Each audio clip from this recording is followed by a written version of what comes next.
Muy buenas hermanos, amigos.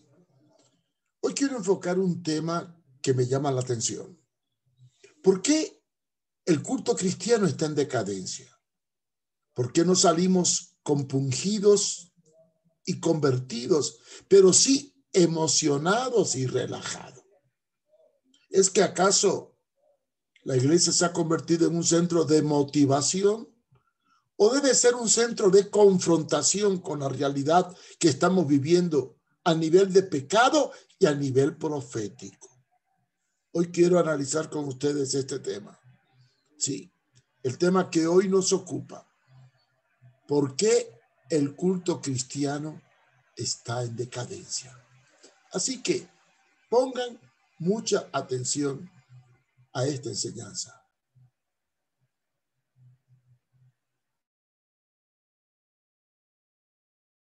Hoy quiero entrar en el tema muy interesante y quiero que pongan mucha atención. Tomen nota muy bien de ello para que cuando venga la evaluación puedan comprender y analizar por qué el culto cristiano está en decadencia.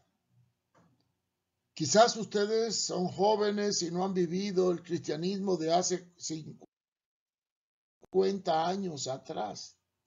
Pero si yo comparo el culto de 50 años atrás con el de ahora, encuentro un cambio trascendental.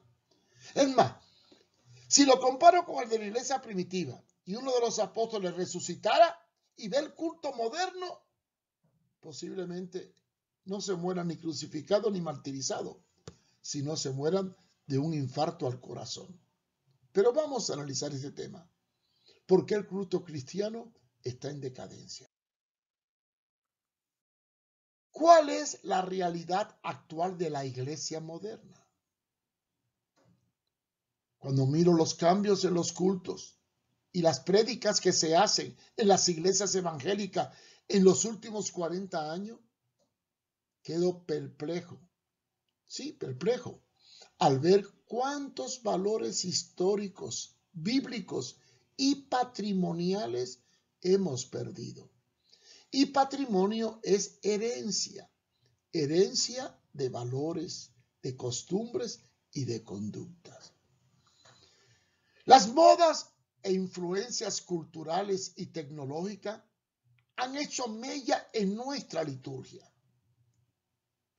Y no cabe duda que todo esto ha matado la espontaneidad.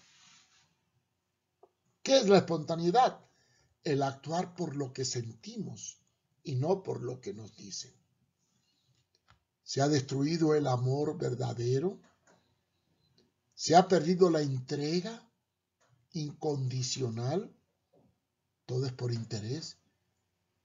Hemos convertido la comunidad en una iglesia que no tiene identidad porque se ha adaptado a los sistemas y atracciones de la gente con una adoración que más que un acto de reverencia y de devoción es un espectáculo de entretenimiento y no un culto al soberano. Porque creemos que poniéndole un toque de modernidad a la adoración, atraemos más personas. Tristemente, las predicaciones son más un mensaje motivacional que confrontativo con el pecado, porque tenemos miedo que al confrontarnos con el pecado, se vayan de la iglesia a otra que sea más tolerante. ¿Por qué estamos en crisis espiritual? Veamos. La respuesta la podemos encontrar cuando revisamos la historia de los pueblos que, a través de los siglos, y pese a muchos factores sociales y políticos, no perdieron su identidad, ni tampoco su patrimonio religioso. Y pese a los cambios generacionales y persecuciones, hoy siguen viviendo su fe primitiva de la misma forma, sin haberla contaminado con las influencias del siglo XXI. Brevemente nos vamos a referir a dos culturas que a través de los siglos han mantenido su fe y sus costumbres inalterables. Y a pesar de los cambios históricos y tecnológicos y haberse sido sometido a dominios extranjeros, no perdieron su identidad religiosa. Me refiero a las dos religiones monoteístas, como es la islámica y la judaica. ¿Sí? Porque de ello emanan nuestra fe, ya que son religiones originalmente judeo-cristiana e iconoclasta, como es nuestra fe. Y voy a aclarar que la palabra iconoclasta es que no usan su fe a través de imagen o ídolos. Así son los judíos y los islámicos.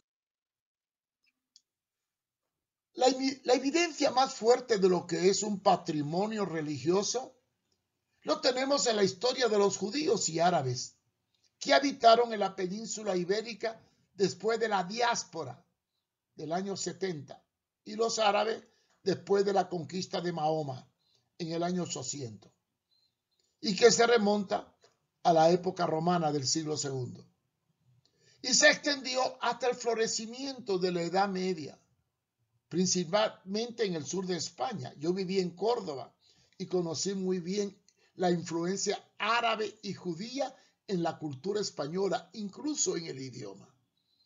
Yo creo que para poder entender esta enseñanza es necesario que todos ustedes estudien la historia de la Edad Media en relación al mundo judío y musulmán en la Europa. Si conocemos la historia, entenderemos lo que les digo. Pues bien, bajo la conquista musulmana de España en el año 711 al 726 después de Cristo, apareció en Córdoba y Granada dos comunidades que se llevaban muy bien, la judeo-musulmana. Dos culturas entrelazadas, próspera y pacífica, que sobresalieron en el campo de la agricultura, la diplomacia, el arte, la filosofía, la ciencia, el comercio, la astronomía, la medicina, la botánica, la geografía y la ingeniería. De ahí vienen grandes hombres. Por ejemplo, entre los judíos, el famoso erudito del Talmud, Maimónides.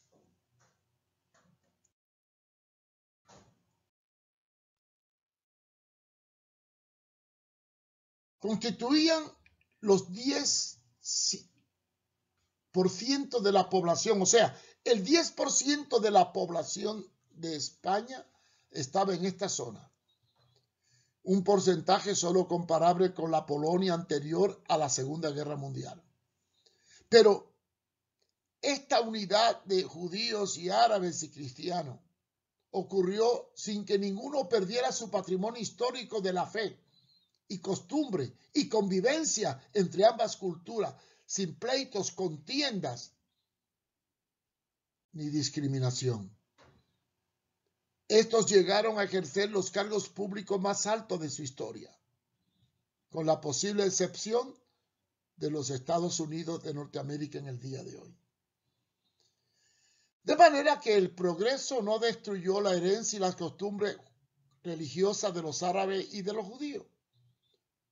Hasta el día de hoy, fíjense bien, judíos y musulmanes siguen practicando sus creencias en la misma forma que lo hicieron en aquellos tiempos, y los judíos desde mucho más atrás, hasta la época de los reyes. Ellos no han permitido que la tecnología, ni la música moderna, ni los instrumentos modernos invadan sus cultos, sus mezquitas y sus sinagogas. Ellos oran y practican su fe de la misma forma como lo hacían cientos y miles de años atrás. la negativa influencia del catolicismo romano.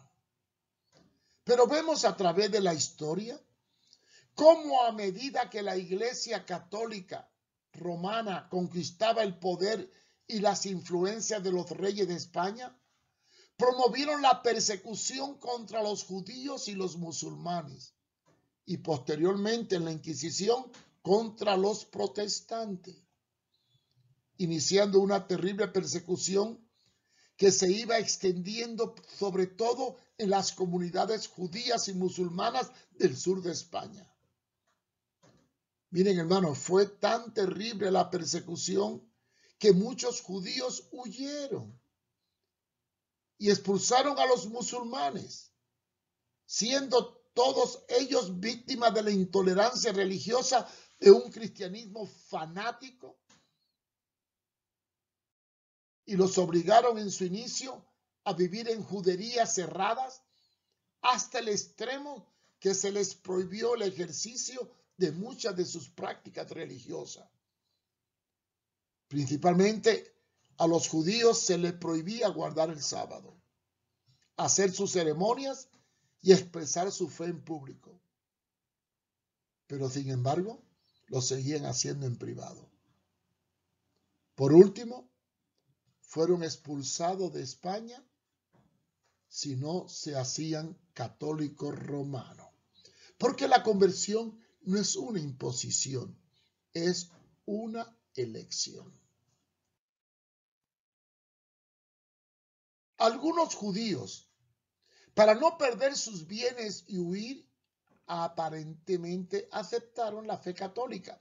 Se cambiaron el nombre, se bautizaron y siguieron como que fueran católicos.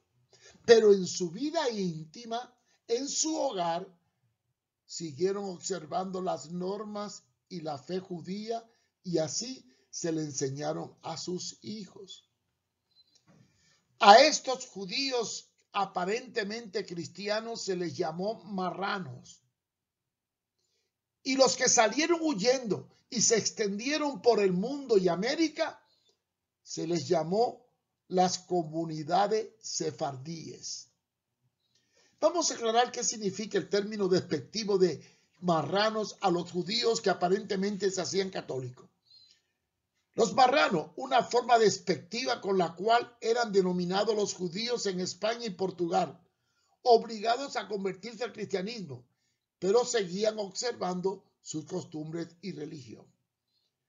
La palabra sefardíes o sefarditas, también conocido como sefaradíes o sefaraditas, en hebreo sefaradín, literalmente se le llama los judíos de Sefarad, o sea, son los judíos que vivieron en la corona de Castilla y la corona de Aragón hasta que fueron expulsados en el 1492 por los reyes católicos.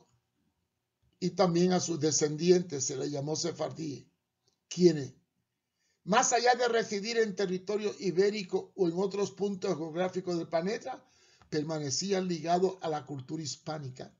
Y dentro de América Latina, muchos judíos mantuvieron su fe por siglos dentro de su cultura imperante.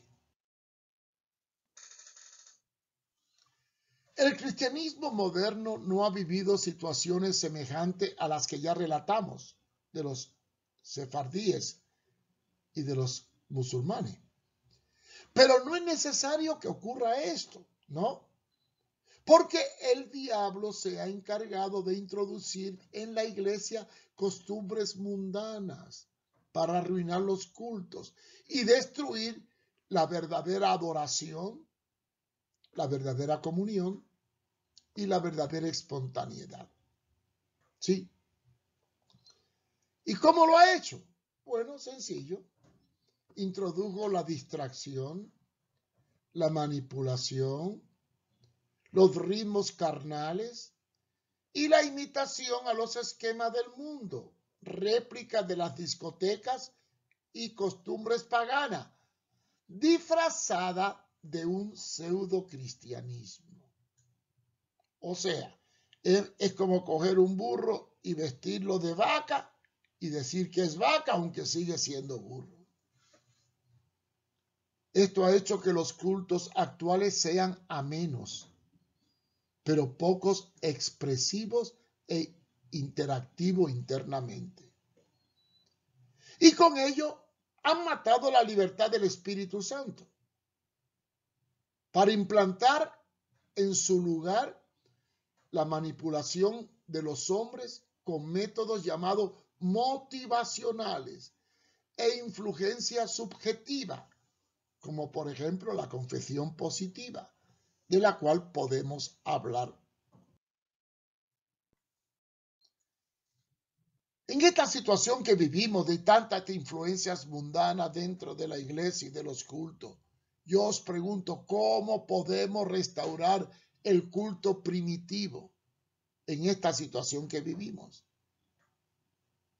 Entonces, vamos a analizar. ¿Qué debemos conservar en los cultos que se ha perdido? ¿Qué es lo más importante en la reunión de los santos? La Biblia enseña que las dos cosas son más importantes y eran más importantes en el culto primitivo, que era la oración y la enseñanza de la palabra.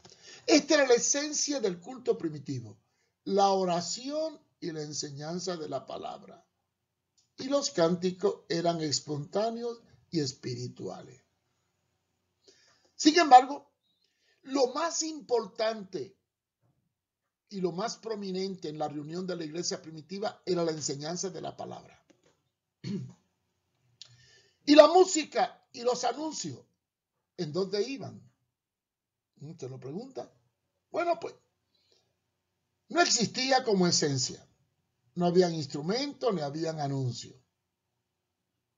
Actuaban de acuerdo a las circunstancias de su época. Incluso los cultos eran en privados y escondidos. Solo podían entrar los cristianos, no los inconversos. Actualmente, la parte más importante del culto son los anuncios y el devocional, lo cual por regla general absorbe más del 50 al 70% del tiempo que se usa en el culto. Yo os pregunto, ¿cuánto tiempo ocupó en la iglesia primitiva el papel de la música y los anuncios? Yo creo que ni un 10%.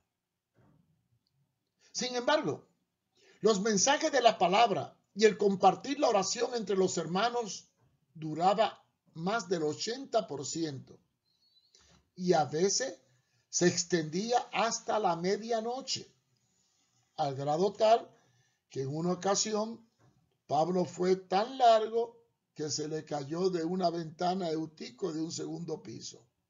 Hechos 27. Dice la palabra, Señor, digno eres de recibir la gloria y la honra y el poder, porque tú creaste todas las cosas y por tu voluntad existe y fueron creadas. La parte más importante es la adoración, la expresión sincera de un corazón contrito y humillado.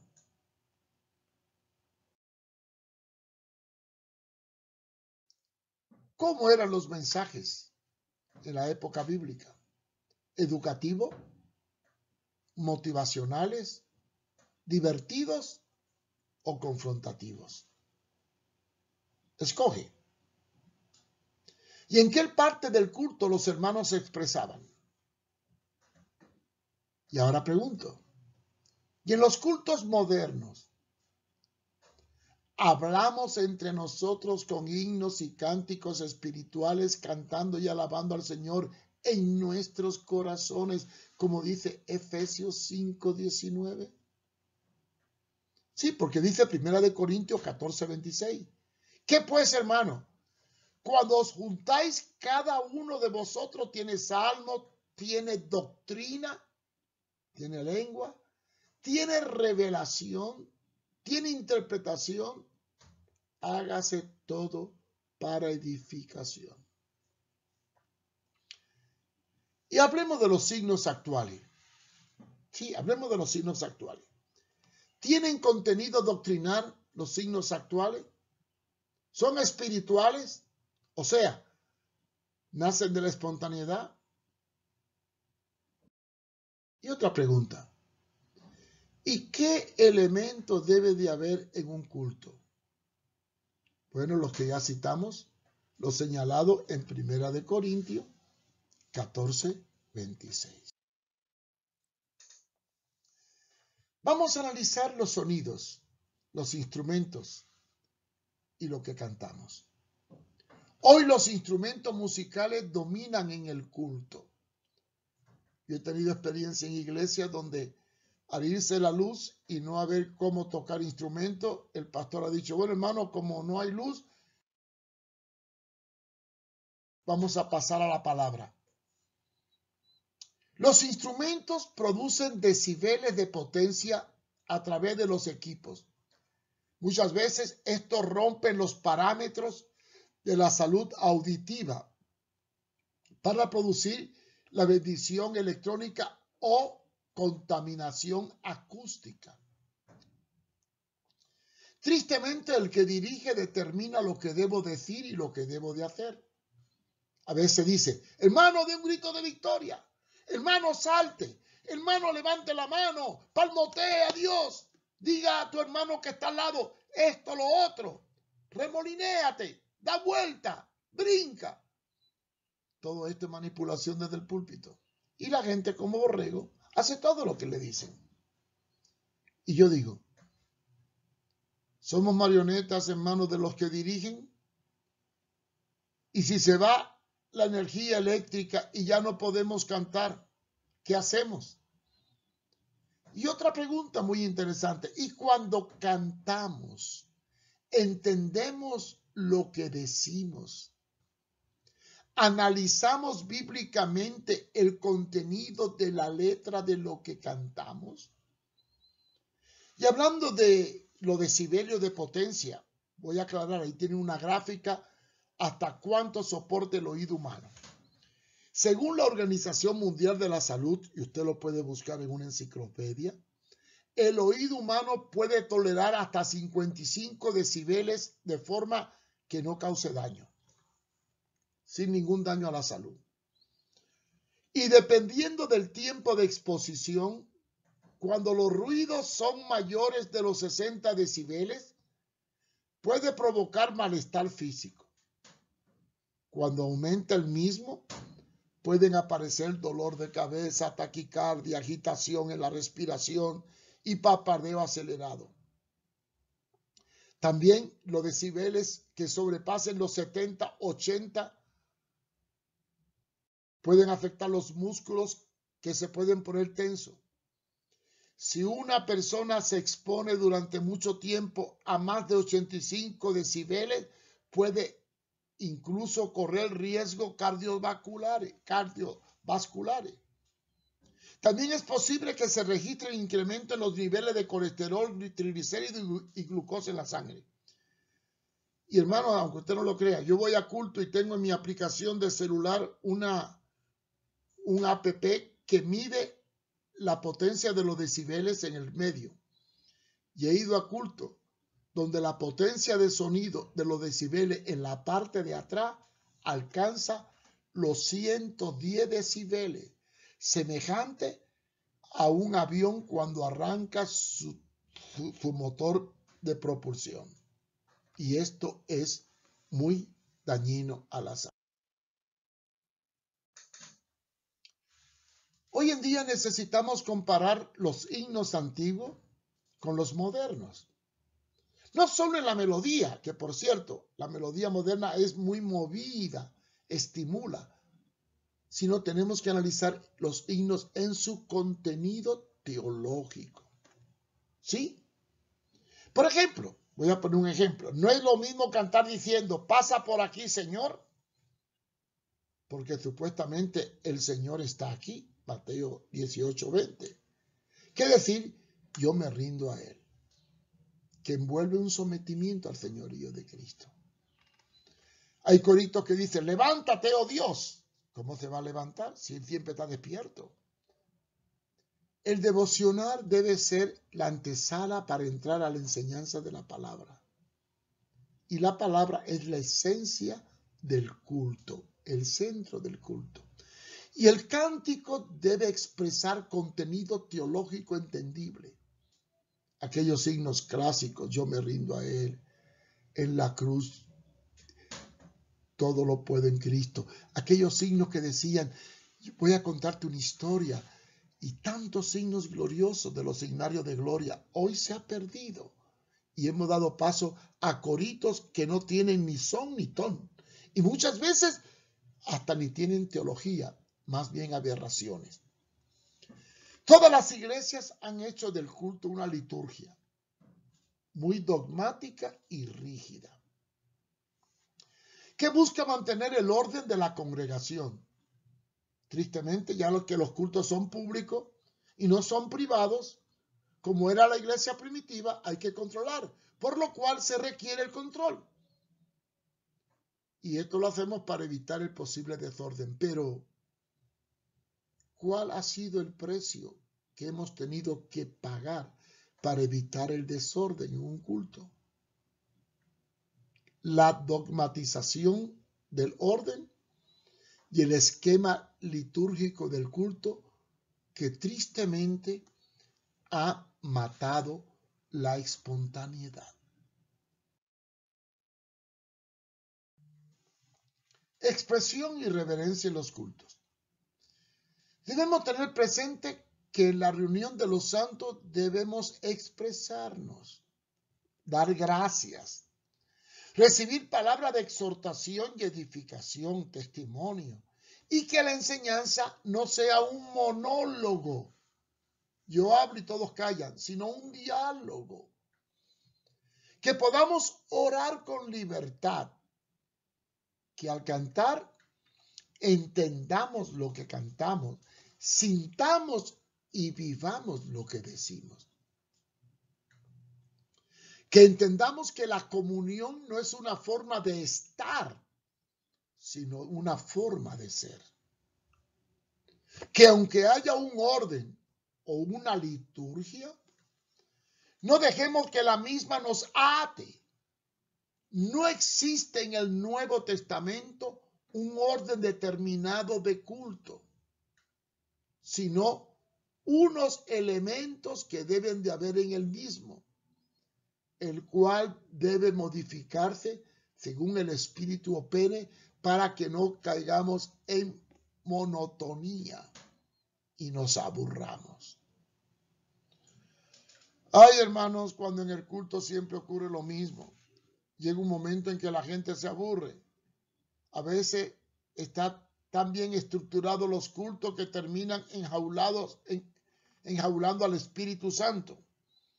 La vida cristiana no radica en estar, sino en sentir, ser y amar.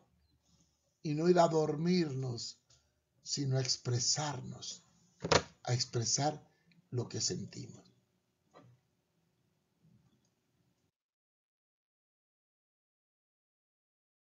¿Cuál es el modelo de culto ideal? Aquel en donde el pueblo de Dios participe mediante la espontaneidad, en palabras de acción de gracia, de edificación, cánticos espirituales. Y la predicación de la palabra sea el centro, dentro del contexto, en donde toda la asamblea puede dialogar, preguntar e interactuar con el que les enseña, a fin de no dar cabida a falsas enseñanzas. Fijémonos en el hecho cuando el apóstol Pedro enseñaba cosas contrarias a lo acordado en el concilio de Jerusalén. ¿Se acuerdan? Léanse Hechos 15 del 24 al 29. Sobre la imposición de la incircuncisión y tratar de obligar a los gentiles que tuvieran costumbre judía. Pero Pablo lo confrontó cara a cara, porque a veces actuaba hipócritamente en Gálatas 2 del 7 al 14. Y vemos la conclusión final del libro de los Hechos. Porque ha parecido bien al Espíritu Santo y a nosotros no imponeros ninguna carga más que estas cosas necesarias. Que os abstengáis de estas cosas, sacrificado a los ídolos, de sangre, de ahogado y de fornicación, de las cuales cosas, si os guardéis, bien haréis. Pasadlo bien.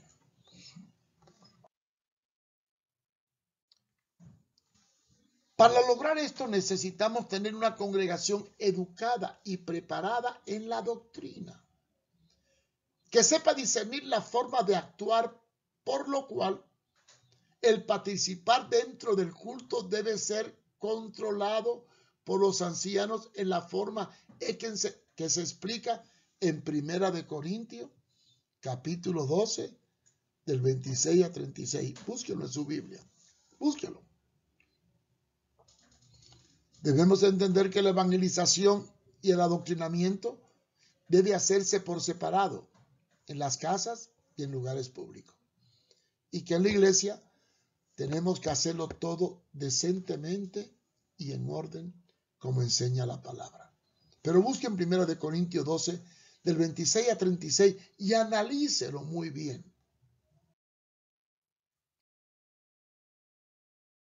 Cuando nos reunimos como iglesia, no vamos a evangelizar a los evangelizados, sino preparar a los discípulos para que al salir de la reunión hagan la obra del ministerio. El culto no es para evangelización, sino para edificación. La evangelización se hace fuera del culto. Si en los cultos generales de las iglesias se entrenan a todos sus miembros para evangelizar, no veríamos la gran cantidad de disparates que hoy pululan por doquier, porque desarrollaríamos el discernimiento espiritual que enseña 1 Corintios 2:14. Y además desarrollaríamos el sentido común y bíblico de Hebreos 5:14 para poder juzgar no solamente la enseñanza, sino el espíritu y la vida del que da la palabra. Primera de Juan 4:1, Mateo 7:16.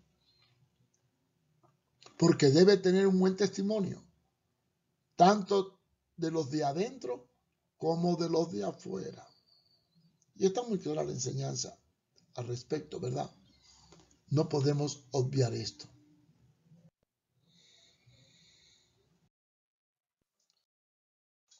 Es mi deseo y mi anhelo